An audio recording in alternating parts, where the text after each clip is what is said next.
What happens when one of Hollywood's most respected actors sits down for what should be a simple interview, only to face disrespect, condescension, and outright mockery from a host who thinks he can say whatever he wants? In just 39 seconds of pure tension, Piers Morgan's smug attitude would cost him everything, as Samuel L. Jackson decided he'd had enough and did something that would leave the studio in complete shock. Samuel L. Jackson walked onto the set that day expecting a normal conversation. He'd done hundreds of interviews, thousands, probably. He knew how these things work. You sit down, you talk about your latest project, maybe share a funny story or two, and everyone goes home happy. But the moment he settled into that chair across from Piers Morgan, something felt off. The air in the studio was different, cold. The crew seemed nervous, and Piers had this look on his face, this smile that didn't quite reach his eyes, like he was planning something. They started off simple enough. Piers welcomed Samuel to the show, made some small talk about the weather, about Samuel's flight into London, all very surface level, very polite. But Samuel could sense it, that tension, that feeling when you know someone's about to say something they shouldn't. And sure enough, within minutes, Piers started to show his true colors. "So Samuel," Piers said, leaning back in his chair like he owned the place, "I've been watching your career for years now, decades, really. And I have to ask you something that's been on my mind." He paused for effect, letting the silence hang there. "Do you ever get tired of playing the same character over and over again?" Samuel's expression didn't change, but you could see something flicker in his eyes. "I'm sorry, what?" he said calmly. "Well," Piers continued, waving his hand dismissively, "you know what I mean. The tough guy, the one who shouts, the one who uses colorful language. It's very one note, isn't it? Don't you ever want to challenge yourself?" The audience went quiet. You could hear people shifting in their seats. Even the cameramen looked uncomfortable. Here was Piers Morgan, sitting across from a man who had starred in some of the biggest films ever made, who had worked with Quentin Tarantino and the Coen brothers and Spike Lee, who had brought depth and power to every role he touched, and Piers was calling his work one note. Samuel took a breath. "I think you might want to watch more of my films," he said evenly. "I've played a lot of different characters, complex characters, characters with real depth." "Oh, I've seen them," Piers shot back. "And with all due respect, Samuel, they all seem rather similar to me. Same energy, same delivery. Don't you think audiences might be getting a bit bored?" There it was, the first real jab. And Piers was smiling while he said it, like this was all just friendly banter, like he hadn't just insulted a man's entire life's work on television in front of millions of people. Samuel leaned forward slightly. "Audiences don't seem bored," he said. "My films do pretty well. People seem to enjoy them." Yes, commercially successful, of course," Piers said, waving his hand again like he was swatting away a fly. "But commercially successful doesn't always mean artistically valuable, does it? I mean, let's be honest here. You're not exactly winning Oscars left and right, are you?" The audience gasped, actually gasped. You could hear it ripple through the studio. Even Piers' own producers behind the cameras looked shocked. But Piers just kept going, kept pushing. "I'm just saying," he continued, "for someone who's been in the industry as long as you have, don't you think it's a bit disappointing that you haven't received more recognition from the Academy?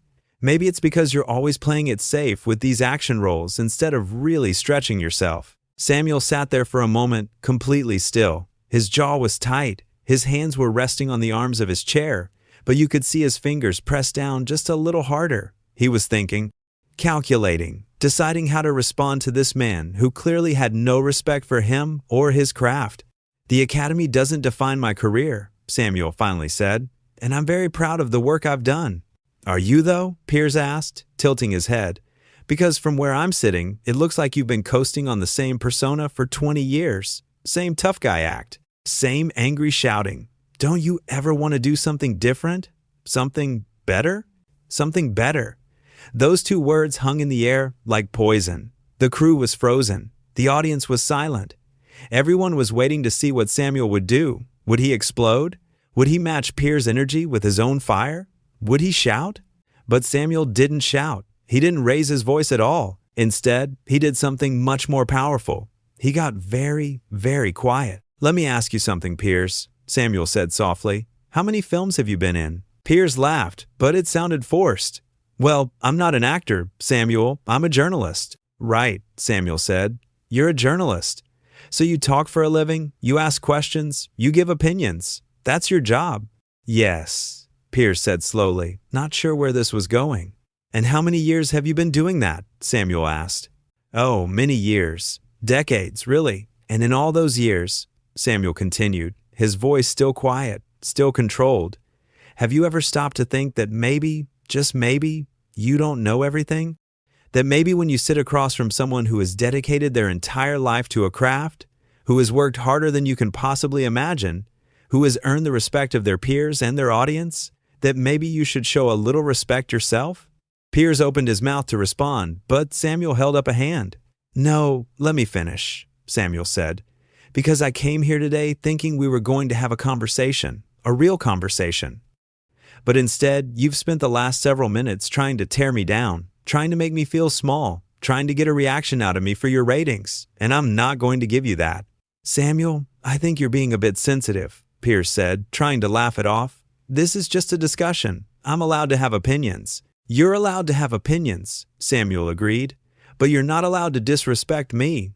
There's a difference between having an opinion and being disrespectful, and you've crossed that line. Piers leaned forward now, his smile fading. I don't think I've been disrespectful at all. I've simply been honest. If you can't handle honest criticism, maybe you shouldn't be doing interviews. And there it was, the moment, the line that shouldn't have been crossed, the words that would change everything. Samuel stared at Piers for a long moment. Then he nodded slowly, like he'd just made a decision. You know what? He said quietly. You're right. Maybe I shouldn't be doing this interview, because this isn't an interview. This is you trying to boost your ego by putting down someone more successful than you, and I don't have time for it. Oh, come on, Piers said, but his voice had an edge to it now. Don't be so dramatic. Dramatic? Samuel repeated. You want to see dramatic? Here's dramatic. He stood up, just stood right up out of his chair. The audience gasped again. Piers' eyes went wide. What are you doing? Piers asked. I'm leaving, Samuel said simply. He reached up and unclipped the microphone from his shirt.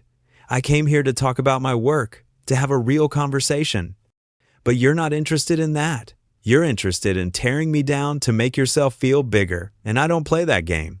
Samuel, sit down, Piers said, and now there was panic in his voice. We're in the middle of a show. No, Samuel said. You're in the middle of a show. I'm done. He placed the microphone on the chair and turned to walk away. You can't just walk off, Piers said, standing up now too. This is unprofessional. Samuel stopped and turned back to face him. Unprofessional? He said. You know what's unprofessional, Piers? Inviting someone onto your show just to insult them. That's unprofessional. Disrespecting someone's life's work because you think it'll make good television? That's unprofessional. And I'm not going to stand here and let you treat me like that. I was just asking questions, Piers protested, but his voice was weak now. Tough questions. That's my job. No, Samuel said. Tough questions are fine. I can handle tough questions. But there's a way to ask tough questions with respect. You didn't do that. You went straight for the jugular because you thought it would be entertaining. Well, I'm not here for your entertainment. The studio was dead silent. Every eye was on Samuel. Every camera was recording. This was the moment. This was what everyone would remember. I've worked too hard, Samuel continued, his voice steady and strong. And I've come too far to sit here and let someone like you try to diminish what I've accomplished. You can have your opinions about my work, that's fine, but you will respect me as a person, and since you've shown that you can't do that, I'm leaving. Samuel, please, Piers said, and now he sounded desperate. Can we just talk about this? We're done talking, Samuel said. I tried to talk, you wanted to attack, so now I'm walking away. Simple as that. But the interview? Piers stammered. We have 40 more minutes scheduled. Then I guess you'll have to fill that time yourself, Samuel said. Shouldn't be hard for you. You seem to like the sound of your own voice. And with that, Samuel L. Jackson turned and walked toward the exit. The crew parted like the Red Sea. Nobody tried to stop him. Nobody said a word. They all just watched as one of the biggest stars in Hollywood walked off a talk show because the host had pushed him too far. Piers stood there, alone on his stage, his mouth opening and closing like a fish out of water.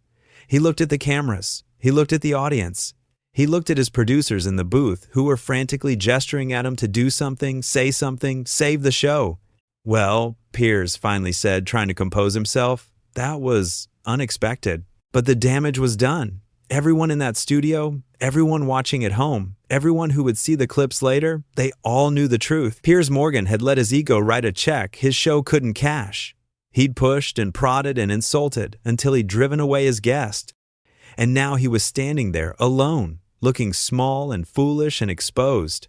"I suppose," Piers continued, his voice shaky, "we should go to a commercial break while we sort this out." But there was nothing to sort out. Samuel was gone. He'd made his point. He'd stood up for himself. He'd drawn a line and refused to let anyone cross it, even on live television. As the show cut to commercial, you could see Piers slump into his chair. His producers rushed onto the stage, all talking at once, trying to figure out what to do next. But what could they do?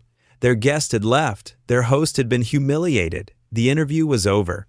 Meanwhile, Samuel L. Jackson walked out of that studio with his head held high. He didn't storm off in anger. He didn't slam any doors. He simply walked away with dignity, with grace, with the quiet confidence of a man who knows his worth and refuses to let anyone diminish it. The crew members he passed on his way out, they all nodded at him. Some even smiled. They got it. They understood. They'd seen what had happened. They'd watched their boss cross line after line until his guest had finally had enough. And they respected Samuel for standing up for himself. Outside the studio, Samuel's team was waiting for him. They looked concerned, ready to jump into crisis mode. But Samuel just smiled at them. "We're done here," he said simply. "Let's go." "What happened?" one of them asked. "Nothing important," Samuel said. "Just another host who thought he was more important than he was. Nothing we haven't dealt with before." And that was that. Samuel L. Jackson got into his car and drove away, leaving behind a studio full of chaos, a host scrambling to save face, and an audience that had just witnessed something they would never forget. Back in the studio, Piers tried to continue the show. He brought out his next guest early, tried to pretend everything was fine, tried to make jokes about what had happened. "Well, Samuel L. Jackson certainly has a temper, doesn't he?" he said to his next guest, trying to laugh it off. But nobody was laughing. The audience sat in uncomfortable silence. His next guest looked awkward, clearly not wanting to be there after what they'd just witnessed. Even Piers' co-host, who usually backed him up no matter what, seemed distant and quiet. Because everyone knew, everyone understood what had really happened. This wasn't about Samuel having a temper. This wasn't about him being too sensitive or not being able to handle criticism. This was about a host who had let his ego get the better of him, who had thought he could say whatever he wanted without consequences, who had forgotten that respect is a two-way street. Piers had invited Samuel L. Jackson onto his show, one of the most successful and respected actors in Hollywood, and instead of having a real conversation, he'd tried to tear him down. He'd questioned his talent. He'd mocked his achievements. He'd suggested he wasn't good enough, wasn't diverse enough, wasn't Oscar-worthy enough. And Samuel had given him multiple chances to correct course. He'd stayed calm. He'd tried to redirect the conversation. He'd answered the questions even when they were disrespectful. But Piers just kept pushing, kept digging, kept insulting, until finally Samuel had said, "Enough is enough," and he'd walked away. It was a moment of pure principle. A moment where someone said, "I will not be treated this way, no matter who you are or where we are or how many people are watching." It was a moment of dignity and self-respect, and it made Piers look exactly like what he was in that moment. A bully who had finally met someone who wouldn't be bullied. A provocateur who had pushed too far. A host who had forgotten that his guests were human beings deserving of respect, not punching bags for his entertainment. The rest of Piers' show that day was a disaster. His next guest gave short, uncomfortable answers and left as soon as possible. The energy in the studio was wrong. The audience was distracted. Even the commercial breaks felt tense. And Piers knew it. You could see it in his face every time the camera cut back to him. He knew he'd messed up. He knew he'd crossed a line. He kept trying to justify it, kept insisting he'd just been asking tough questions, but nobody was buying it. Because tough questions are one thing. Everyone expects tough questions in interviews. Actors expect to be challenged about their choices, their performances, their careers. That's part of the job. But there's a way to ask tough questions respectfully. You can challenge someone without insulting them. You can probe and push without being condescending. You can disagree without being dismissive. Piers had done none of that. He'd gone straight for the throat. He'd attacked Samuel's talent, his range, his achievements. He'd suggested Samuel was coasting, was one note, was somehow less than. And he'd done it with this smug smile on his face, like he was so clever, like he was really getting to the heart of things. But all he'd really done was reveal his own insecurity, because secure people don't need to tear others down to feel important. Confident hosts don't need to attack their guests to make interesting television. Good journalists can ask challenging questions without being disrespectful. Piers was none of those things in that moment. He was just a man trying to make himself feel bigger by making someone else feel smaller, and it backfired spectacularly. As the show finally, mercifully ended, Piers sat at his desk looking exhausted. His producers were probably already fielding calls, already trying to do damage control. His social media was probably exploding. People were probably already taking sides, already sharing clips, already writing articles. But none of that mattered as much as what had happened in that studio. The moment when Samuel L. Jackson stood up, took off his microphone, and walked away. The moment when he chose self-respect over publicity.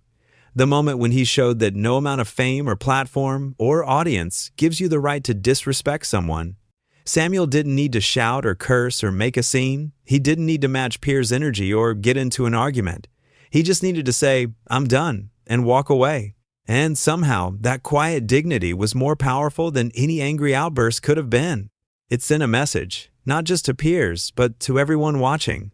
It said, know your worth, demand respect, and when someone can't give you that, you have every right to remove yourself from the situation. And people understood that message. They got it, because everyone has been in a situation where they felt disrespected, where they felt small, where they wanted to stand up for themselves but didn't know how. And Samuel showed them how. With calm, with grace, with unshakable confidence. He didn't know Piers anything. He didn't know the show anything. He didn't know the audience anything beyond showing up prepared and ready to have a real conversation. When that conversation became an attack, he was done. Simple as that. And that's what made it so powerful. The simplicity of it, the clarity of it, the absolute rightness of it. Samuel L. Jackson walked off that show not because he couldn't handle the heat, but because Piers Morgan had proven himself unworthy of Samuel's time. That's the part Piers never seemed to understand. He thought he was in control. He thought because it was his show, his stage, his cameras, that he could say whatever he wanted. But control is an illusion. Real power comes from knowing when to walk away. And Samuel had that power in spades. As Samuel drove away from that studio, he probably wasn't thinking about ratings or social media or what people would say. He was probably just relieved to be done with it, relieved to be away from that toxic environment, relieved to have stood up for himself in a way that was true to who he was. Because that's the thing about Samuel L. Jackson. He's never been someone who plays games. He's never been someone who tolerates disrespect. He's always been authentic, always been real, always been exactly who he is. And who he is someone who has earned every bit of his success through talent and hard work and dedication. Piers tried to diminish that. Tried to suggest it wasn't enough, tried to make Samuel feel like he needed to prove himself. But Samuel didn't need to prove anything, not to Piers, not to anyone. His work speaks for itself. His career speaks for itself. The respect he's earned from his peers and his fans speaks for itself. All Piers managed to prove was that he was willing to sacrifice integrity for entertainment, that he was willing to hurt someone for ratings, that he valued confrontation over conversation, and in the end, that cost him everything. Because you can't build a successful show on disrespect.